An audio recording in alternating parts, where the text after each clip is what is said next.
it's you're saying something good. Yeah. Yes, certainly good. Hi, sir. देखिए दुनिया में आजकल कम ही लोग रह गए हैं जो पॉजिटिविटी फैलाते हैं. Hi. So we are one of them. Good At least evening, this sir. group. Very good to be having you on another call. Swapan here.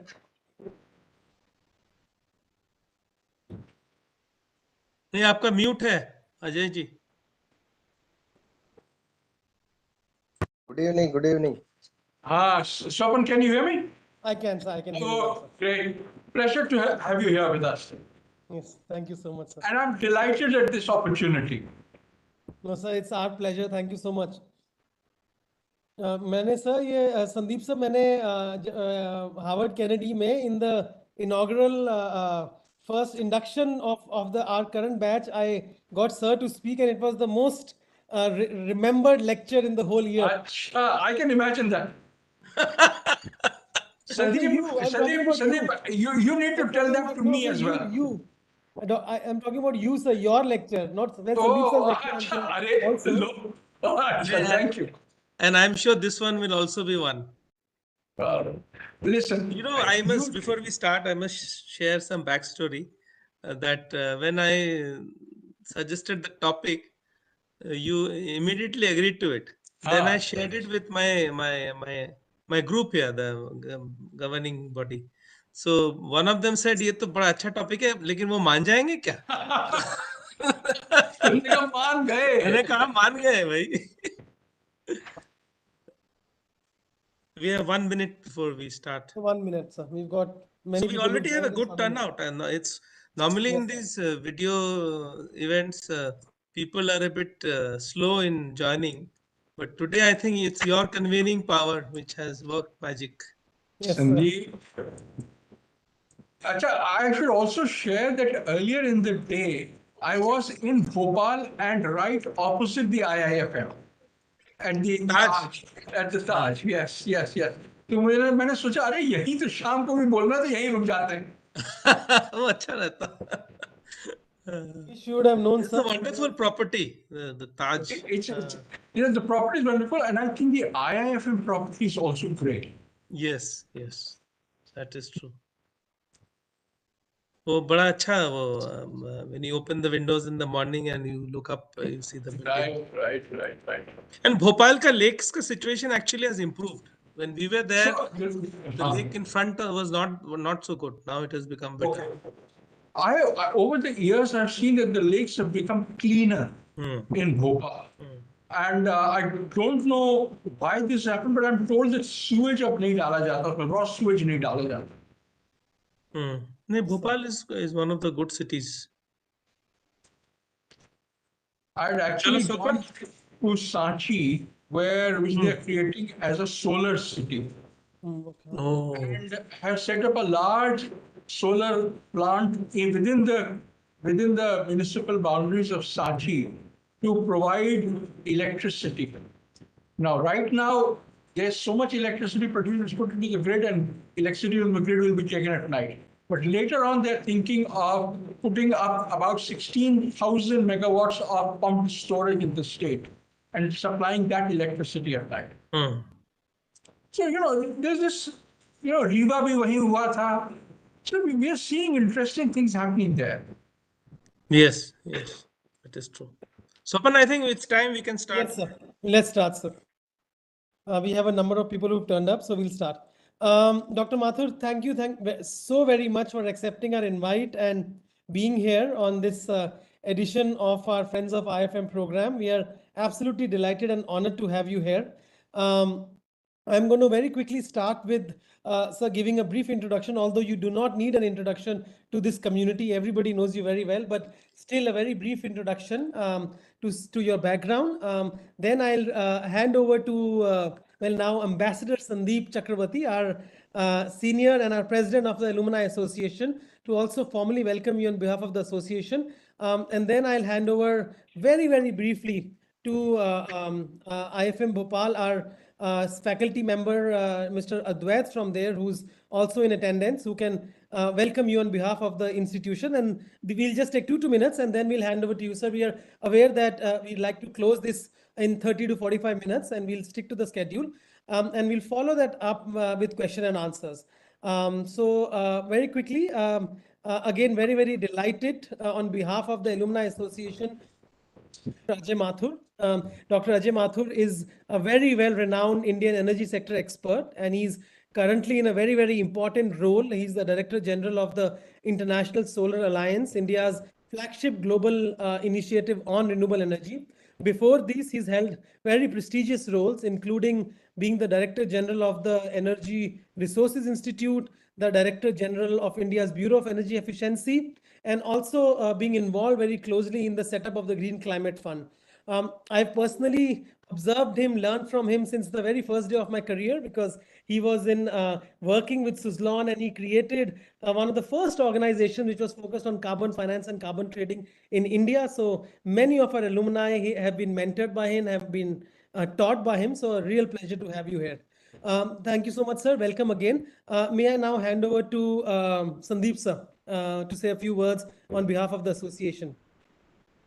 Thank you, Sopan. And again, I just reiterate the words of Sopan in welcoming Dr. Ajay Mathur. I know Dr. Mathur for many years now, more than 3 decades, when he was with Terry. And then again, many of us aspire to have a career like him. He has evolved and he has moved on, and he's really a role model for many people in the energy and in the non-governmental sector, and he's risen to the heights, and today is the Secretary General of ISA, one of the few initiatives that India took, one of the perhaps the only international organization with its secretariat in India. So it's quite a remarkable institution, and we are so proud to have you as our Secretary General.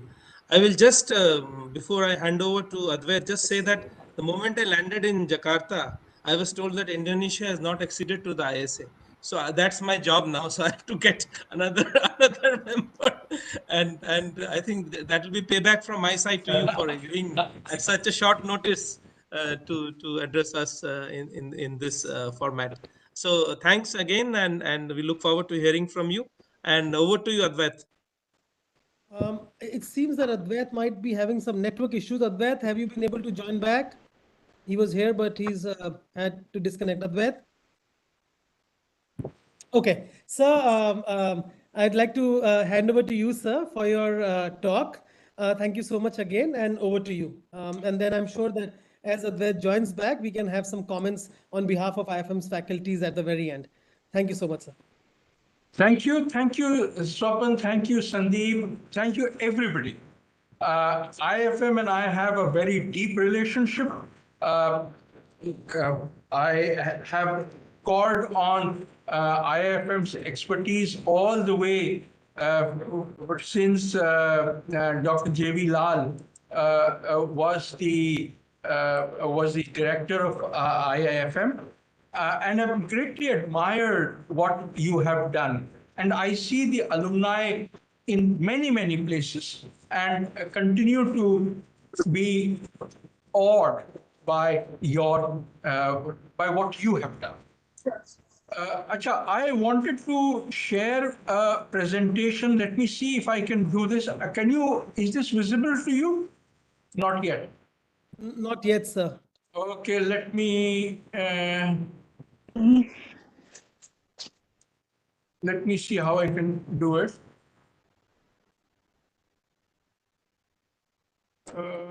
Yeah, Amrita, you make him host. I'm just doing it, sir. Sir, I've just made it a presenter. Now right, I'm the presenter. Right. I've got that now. So let me do share. And now, yeah. Okay, is it visible now? It's just coming up. Yeah, Yes, it is. you can see it. Okay, great. Now, what I'd like to focus is on the promise that solar has. I believe, and when Sandeep suggested this as a topic, I jumped at it for the very simple reason that for many of the problems that we have, solar is the solution. It may not be the solution in all places and all times, but it certainly is a solution in many, many opportunities. Why? One, we have seen that a huge amount of capacity, over 1,000 gigawatts, that means 1,000 megawatts of solar capacity has already been installed. We have seen that this is happening very, very fast. I would also like to leave it on the flip side that about 70% of the installed capacity has actually happened in about 5 countries. This is a bit of a problem because as we are looking at a global stage, the problem of astutness is something that I will come to again and again, and this is the first astutness that I'd like to leave you with. Now, as we move ahead, I am unable to move to the next slide, so let me come back here and see if I can move to the next one. Yeah, it can. Okay. I hope this is reasonable. This presentation is reasonable. Yes, sir, we can Yes, read. yes, we can read it. Okay. Now, one of the issues that we are seeing is that solar, the price has been declining. I mean, I'll give you an example. In India, the price of solar electricity has dropped from about 18 rupees in 2010 to about 1.99 rupees per kilowatt hour in 2022. Huge fall. And this has suddenly changed the dynamics in terms of what is the cheapest form of electricity. In many, many geographies, including India, solar is the cheapest form of electricity that you can get when the sun is shining. The problem occurs, what do you do when the sun is not shining? And that is a problem that I'll come to in the next slide. But what I wanted to highlight was that we are seeing that the demand for solar, because of this falling prices, has been increasing exponentially. We are now also looking at the possibility of batteries becoming cost effective in the next 2-3 years, and therefore a much greater increase. We are also seeing a solar electricity, green electricity, being provided as the raw material for creating green hydrogen. Now, the great advantage of green hydrogen is that you can use it in industry and it does not have any carbon dioxide emissions. That's wonderful. But green hydrogen is green only if it is made from green electricity. Use green electricity to electrolyze the water, split the water into hydrogen and oxygen. If these things happen, then we may have as much as a 7 times increase by 2030. 7 times. If nothing happens, we will still have a 3 times increase by 2030. This means that we will need to greatly enhance production capacity. And now I come to my second astutness. You remember the first astutness was the fact that the vast amount of investment was occurring in 5 countries. The second astutness is that vast amount of production occurs in just 1 or 2 countries. Between the US and China, China being 75%, US being 5%, they occupy 80% of the solar module market. This is a challenge because the supply chains have not kept pace. And you can think if there is that much concentration in one country, the supply chains suffer. We have seen solar, I was talking about the decline in prices. We have seen a 20% increase in prices in the last 2 years because of supply chain constraints. There weren't enough ships. There were loads of cargo containers on the port in Shanghai waiting to go. Africa had 2 months of no solar panel availability because of these supply chain constraints. So I would like to leave you with this thought that we need to geographically diversify the solar supply chain and particularly manufacturing of modules, but also of cells.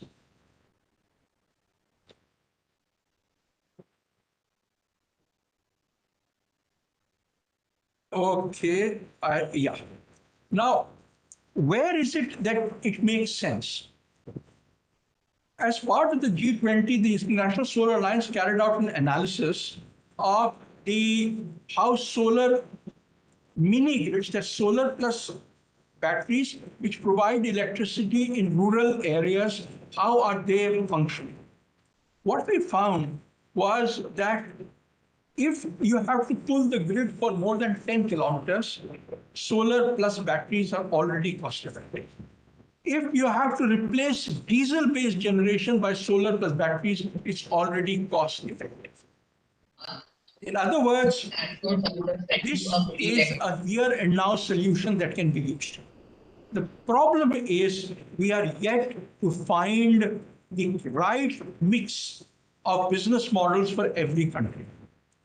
A few weeks ago, Washington Post carried a story that solar grids in India are not working, and there are examples of some of them. That is correct. But what they did not write was that India has evolved. Initially, solar mini grids were set up as grants from various countries. But for the last 10 years, they have been set up under a regulatory framework. Both UP and Bihar have brought out regulatory frameworks in which the private sector sets up solar mini grids and earns the revenue from the sales of electricity. If they don't provide electricity, they don't earn any revenue. That has kept them going. One of these companies is now so large in India, in UP, that a Japanese company has invested in it. To me, solar mini grids are the way of the future. I was mentioning earlier that I was in Bhopal and had gone to Sanchi because Sanchi was being created as a solar city. Sanchi, Khajuraho, Mandu, and on and on. Today, they are setting up solar mini grids. Tomorrow, they are also thinking of bringing in storage so that solar plus storage provides round-the-clock green electricity into these areas. The point I want to make is that every geography will have its own set of principles by which they govern, by the business model by which they are able to set up solar mini grids. But I want to leave you with this thought that there are already cost-effective options, and solar is one of those. I would like to introduce something else. And this is something that I'm particularly very gung-ho about. And this is about using solar for heating and in particular cooling. You know, if you look at developing countries, including India, cold storages are very infrequent in rural areas. In India, less than 1/3 of the cold storages that are there are in rural areas. Most are in peri-urban areas. Why? Because electricity is not available. And once you use diesel to provide the electricity, the cold storage services become so expensive that people are not able to afford. We now have solar-based cooling systems which are viable. Something that we have showcased in 5 countries is solar cold storage in which the cooling is done by solar panels. During the day, the solar panels produce enough electricity to also chill water. And at night, the chilled water provides the coolant that is required for the cold storage. So PV-based cooling in the day and chilled water cooled during the night. And then you can get it to work anywhere in the world. We are seeing that the 3 companies which produce this are selling it like hotcakes in India and abroad. The point again I want to leave you with is that solar is not just about electricity, it is about making life better for people. This is one of the reasons why I think it is the magic wand, because many of our daily life requirements of energy are met or can be met by solar. I would like, therefore, to say what is it that ISA has done. We are, as has been said, an intergovernmental treaty-based organization.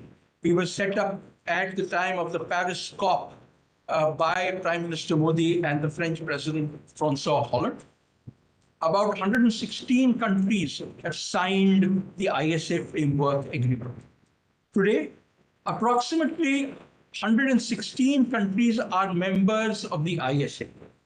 But what is much more important is that we are deep into helping countries carry out the regulations that are required. You know, this is a bit of a dance. You do demo projects. The demo projects show that not only does solar provide electricity, it provides electricity to people who have never had it. It creates jobs, jobs which were never there earlier. It reduces the imports of energy. And once the political leadership sees these kinds of changes, they're willing to do the regulatory framework to pull in money into the solar sector. One of the most frequent questions that I'm asked is, this is great, but who will do it? We believe ultimately it has to be people in the country. Something like over nearly 3,500 people have been trained, and by trained I mean certified trained, in a range of countries. Very recently, we have also identified 20 startups in Africa who have the potential to grow into the Amazons of tomorrow. So they provide the solar services that are required.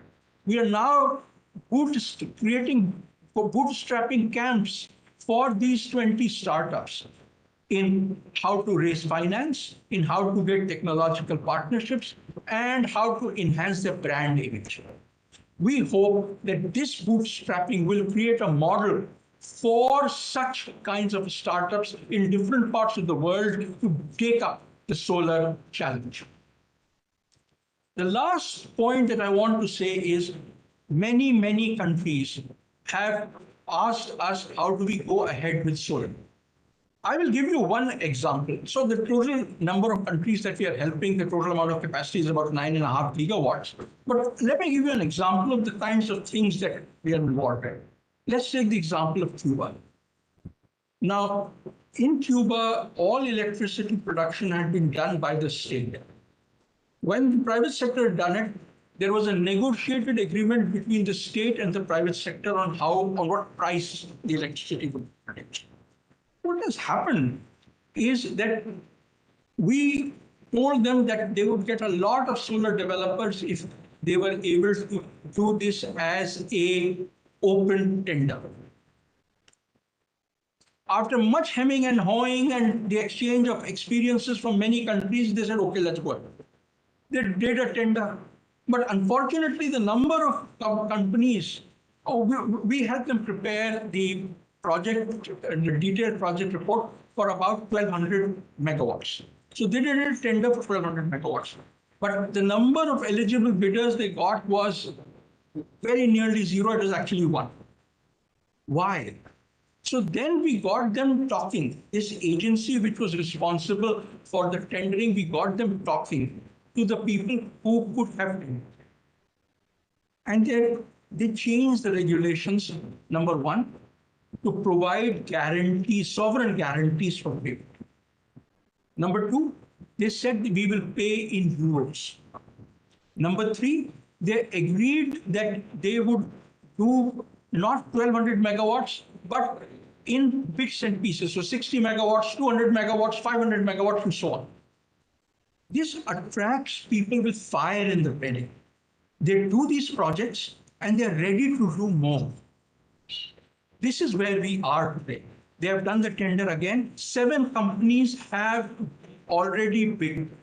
It's a little too early to say who has won it because that decision has not yet been taken. But we already see that from 1, we have moved to 7. We are doing exactly the same thing in Togo, in Bangladesh, in Fiji, and so on. What I'd like to leave you with is the thought that solar in many situations is already cost effective. It's becoming more and more cost effective day by day.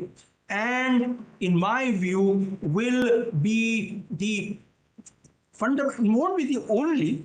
There will be other things. I noted that somebody said there are biomass-based cold storages. Yes, of course there are. And biomass and wind and nuclear will coexist with solar. But the basis of solar and its universal applicability would be the way in which we will go. I want to thank you for your attention, and I hope that I've been able to whet your appetite in solar energy. Thank you very, very much. Thank you very much, sir, for that very quick, abbreviated, but yet very detailed history and analysis of how solar has evolved in India and how in some ways we are leading the way for solar to evolve globally.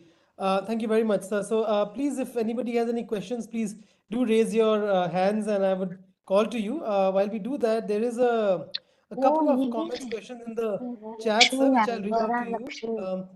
Sorry, just a second. I can't share. Sorry.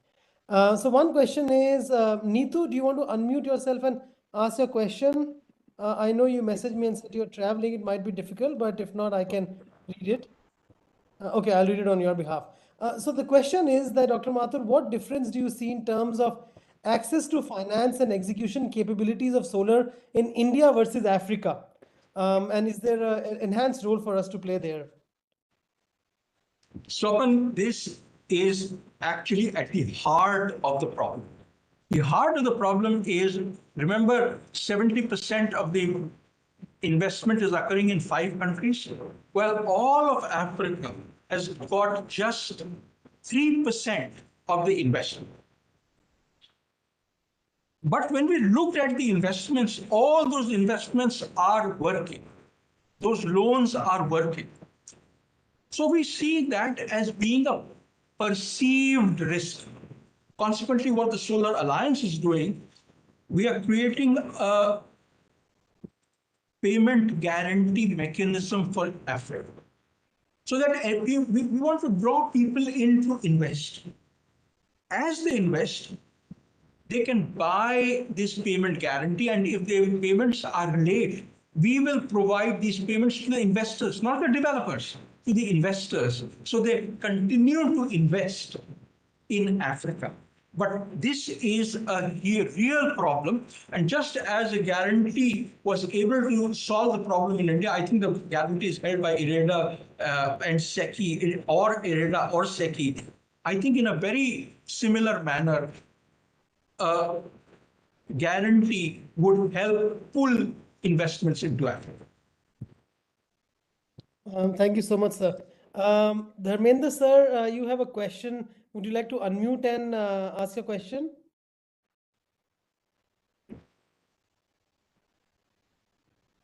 Hello.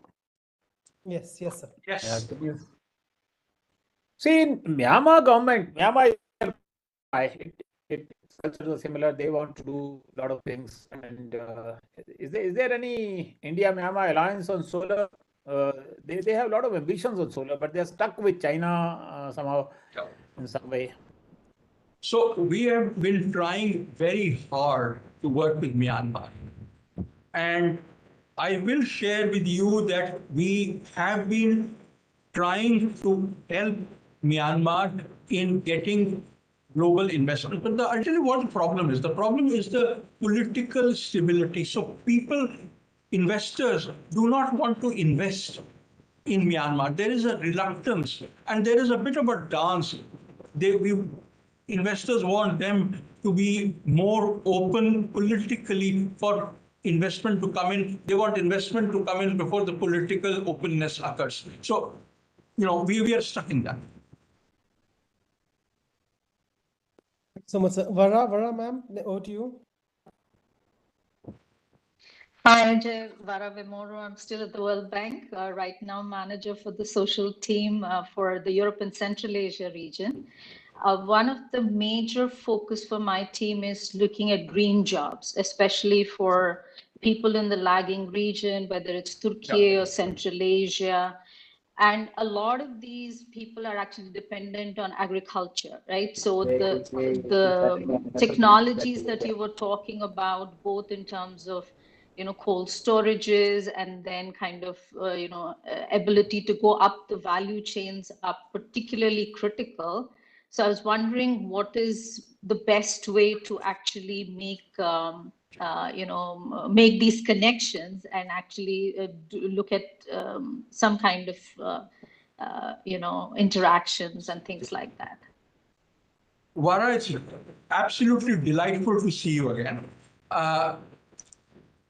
You know, this was exactly a problem that we had.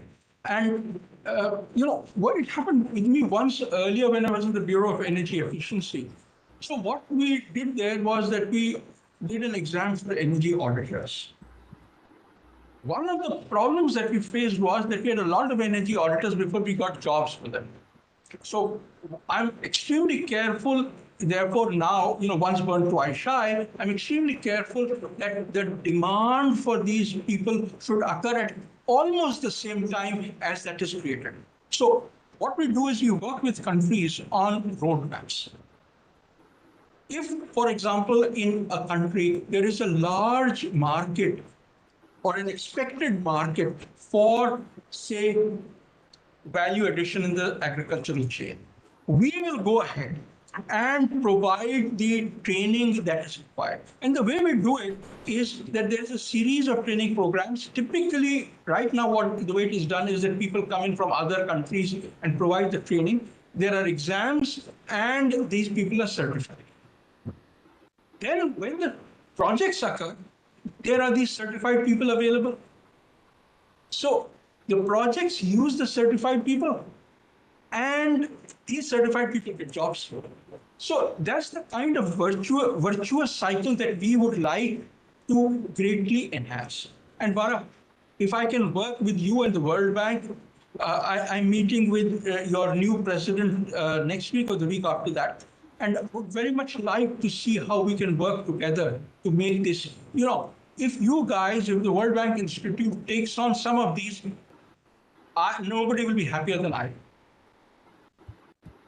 We are going to, the IIFM Alumni Association will take credit for any partnership between the ISA and World Bank on green jobs now. Please do, please remember that. Santosh, your question. Sorry, sir. Please, over to you. Sir, you were saying something. Santosh. Hi, sir. Thank you for giving us this opportunity. Just a quick question I had. There are a lot of opportunities in solar solutions across the globe, especially in Africa. How ISA can play a role to create a South-South exchange of expertise between these two poles of development. Your thoughts? Santosh, let me tell you where I come from.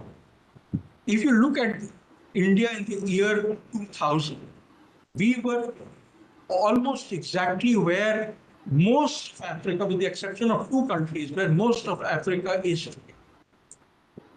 We have made a journey, policy journey, finance journey, and technology journey. We are a developing country, and consequently, these journeys are much more meaningful for countries in Africa. Okay. That's where I'm coming from. What are the key challenges that I see before us? So, one is, I personally believe that financial managers in Africa need to pay a greater degree of attention to energy, and particularly to solar energy, than they have been doing till now. To that extent, we work both with the public sector, the African Development Bank, as well as the private sector, Africa 50 and so on, in order to make this happen. And I talked of the payment guarantee mechanism. We are looking at an African financial institution being the manager of this facility. So ISA wouldn't run it. It's somebody who understands finance will run it. That's one part. The second is policy makers. We see that policy makers are stuck in the rut that solar is too expensive, that solar locks us into ways and it's either solar or fossil. There's a huge mafia pushing gas in Africa. These are here and now questions, and the only way to answer them is to show them what has been done in other countries, particularly in India. So, for example, we brought 3 batches of 30 engineers each from the West African power pool to India to talk about how grid stability can occur, and then took them to the Pavagada Solar Park in Karnataka and the southern region dispatch center, which in real time manages the stability of the grid. Then now those people are convinced they are our ambassadors. I believe that we need to be able to provide these kinds of experiences on a much broader level. And I'm hoping that the G20 summit in which the Honorable Prime Minister is focusing on Africa would become a great opportunity for this program. Thank you, sir. I'm going to use the prerogative of being a moderator and ask a question, sir. I think that it's very obvious to see now that solar energy as one of the means to decarbonize energy as a sector is definitely playing a key role now. It's on a very, very good growth trajectory, has hit many milestones. I'm curious to understand, sir, your views on how now solar can play a role in other aspects of climate mitigation and adaptation. It already is, but is there a need to focus very deeply? As an example, some of the other hard to abate sectors like steel, cement, they are experimenting with solar energy in kilns. That's on the mitigation side. On the adaptation side, agriculture, solar has such an important role to play adaptation wise. So do we need to, or are we already doing enough to focus solar now as a solution in other sectors than pure energy? Just some thoughts on that, sir. Sopan, I'll tell you where I come from. I believe that we need to show that there are successful technologies and successful business models. Once you show that, then replication at a larger scale is possible. So I think the first part of showing that these are successful business models has not been done adequately. It's not that this hasn't been done, it hasn't been done adequately. For example, I would like standard operating procedures on disaster risk response. Solar has been shown in the many, many catastrophes that have occurred recently as the one way in which we have been able to support energy. Similarly, there was a question as well, what about having solar on top of highly productive fertile lands? That is it's a good question, but there's also a problem that do we have food for people or food for energy? Use the same land for energy. I think we are at a point where we can have both. And the farmer, therefore, has 2 income streams, one from the food that he produces and the other from the energy from solar that he produces on top of it. The problem is we do not know what will grow under solar, under what agroclimatic conditions. We know that tomatoes and chilies will grow. We know that cereals will not grow. But what is it that can happen in different parts? So, for example, if somebody from Latin America asks this question, I would like to have an answer. Can coffee grow? I have no idea. So we need to find those kinds of things in order to be able to answer. The question on hard to abate sectors is something that is being answered right now. The hard to abate sectors is very much an economic decision.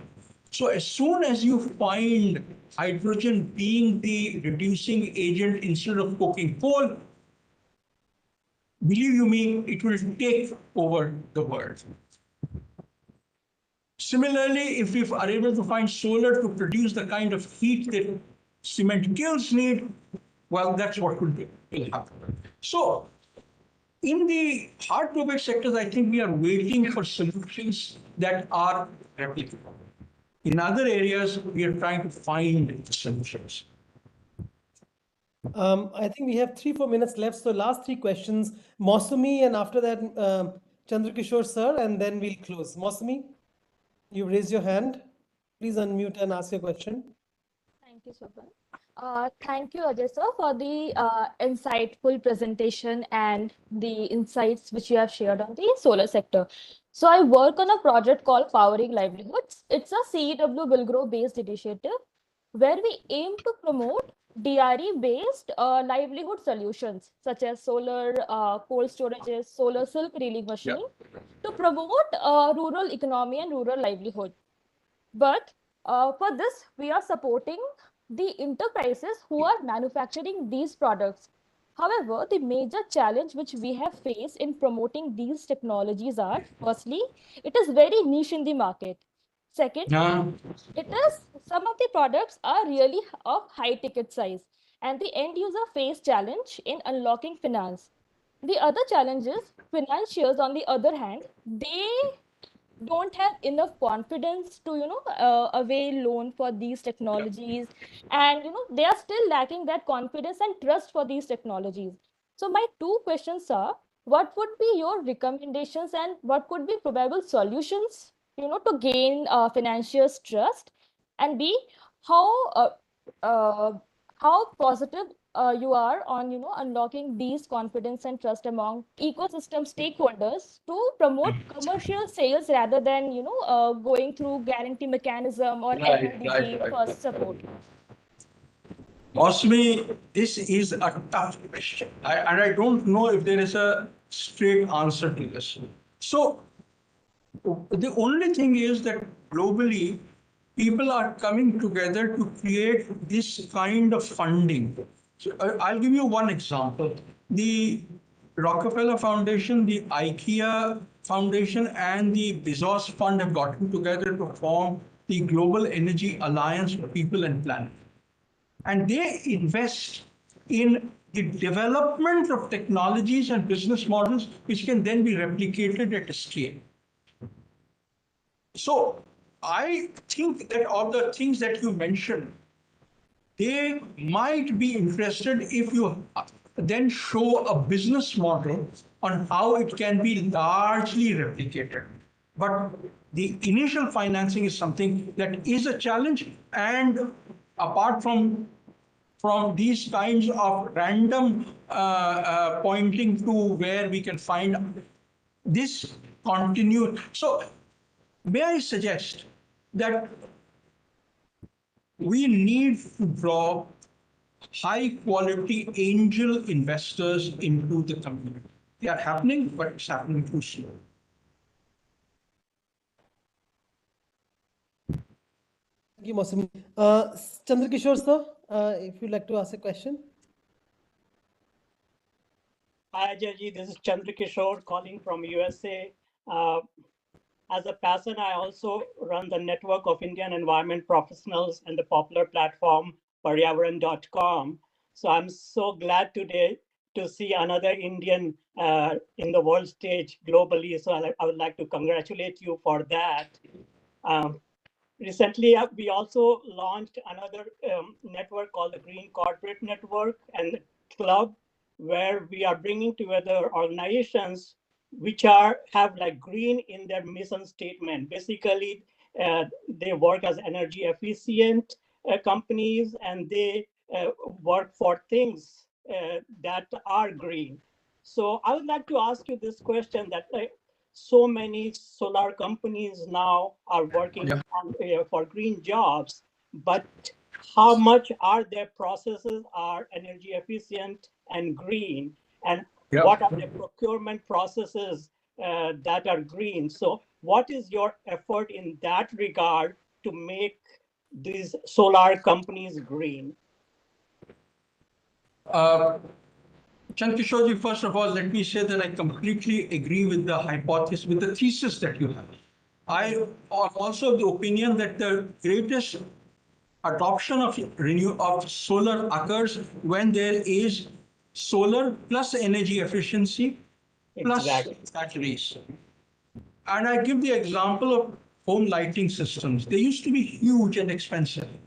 But when the bulb was changed to an energy efficient LED bulb, the size of the panels reduced to 1/8 of what they were earlier. And that brought the prices down. More efficient batteries, cheaper batteries meant you could use them at night. Mm-hmm. May I suggest that we, on the one hand, need to greatly push in every country that we can, solar plus energy efficiency plus battery products. That's on the one side. And on the other side, to create markets for these. So Right. I believe, for example, that electrolyzers for green hydrogen will work perfectly on this, as will solar home lighting systems. So across the value chain, very expensive and not so expensive, it works everywhere. So it's not really an answer to your question, but I'm trying to figure out an approach by which we could go ahead. No, I'm glad that you are thinking in those lines and looking forward to working with you on making these companies green.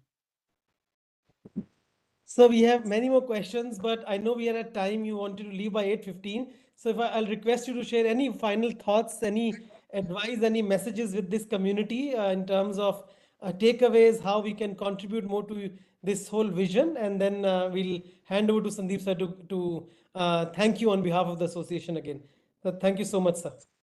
Swapal, I would like to end on with two thoughts.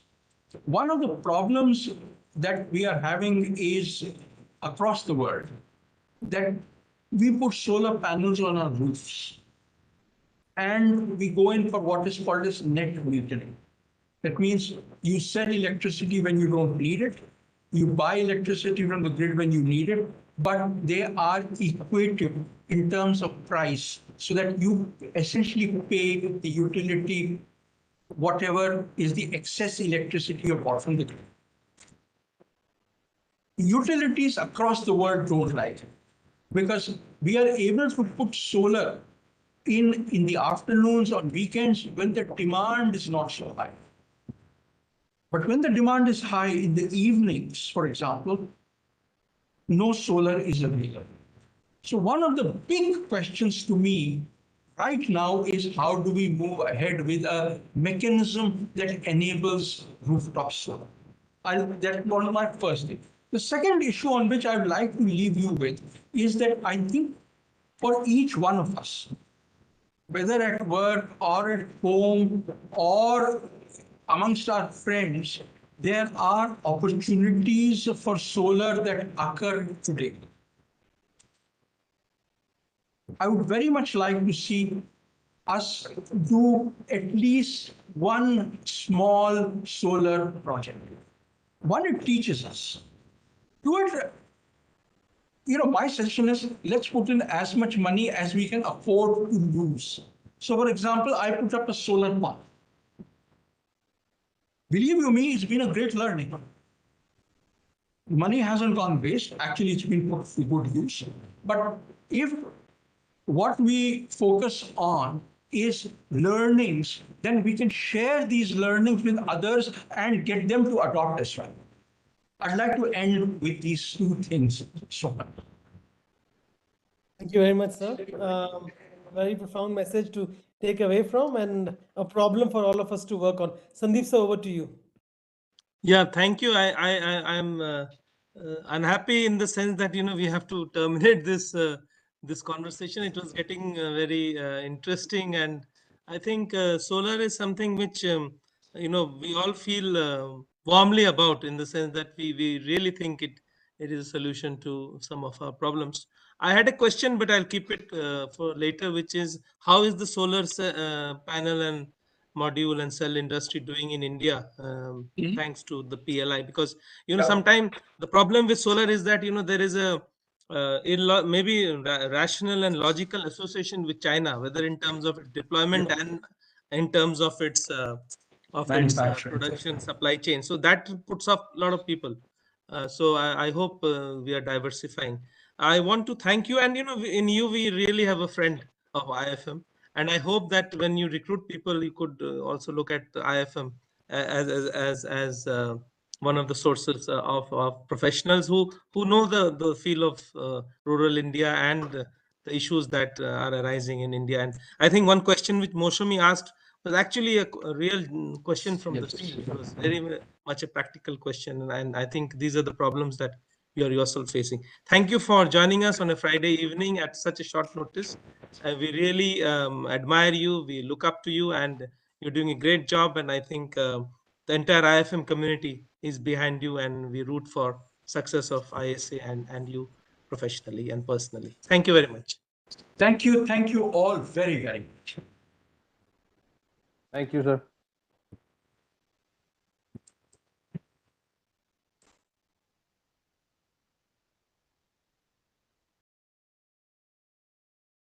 Good to see.